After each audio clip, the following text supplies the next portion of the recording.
आपले प्रतिनिधी श्रेयस सावंत आपल्यासोबत जोडले गेलेले आहेत। या पत्रकार परिषदेसंदर्भात, या वचननाम्यासंदर्भात आपल्याला श्रेयस यांच्याशी बोलायचं आहे। श्रेयस, हा वचननामा आता जाहीर करण्यात आलेला आहे, काय एकंदरीत लक्षात येत आहे? कोणती समीकरणं साधण्याचा प्रयत्न या वचननाम्याच्या माध्यमातून ठाकरे बंधूंनी केलेला आहे?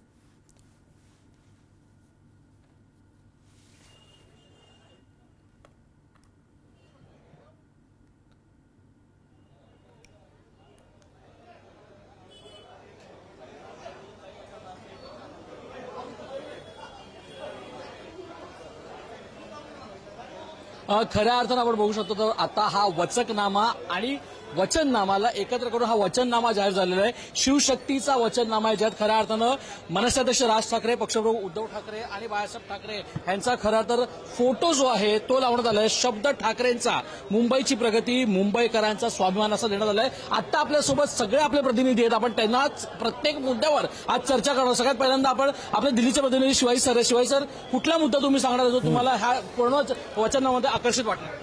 मला अजूनही एक महत्वाचा मुद्दा वाटतो की मुंबईसारखं शहर आहे आणि या शहराच्या पलीकडे आपण जेव्हा विचार करतो, जे प्रगत शहर म्हणून ओळखलं जातं, त्याचे अजूनही रोटी कपडा मकानच्या पलीकडे वचननामा जाताना पाहायला मिळत नाही।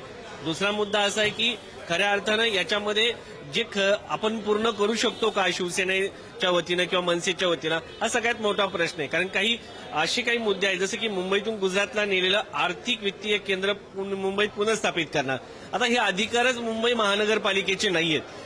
तो मुद्दा याच्यामध्ये मांडण्यात आलेला आहे आणि तो याच्यातून पूर्ण होणार का? बाकी पर्यावरण असो, शिक्षण असो, आरोग्य असो, या संदर्भात जे काही मुद्दे या ठिकाणी मांडलेत, हे खऱ्या अर्थानं जर पूर्णत्वास आले तर मुंबईचं एक नंदनवन फुलवण्यासारखं आहे। मात्र प्रत्यक्षात वचननामे भरपूर येतात, पण ते पाळले किती जातात हे पाहणं महत्वाचं आहे।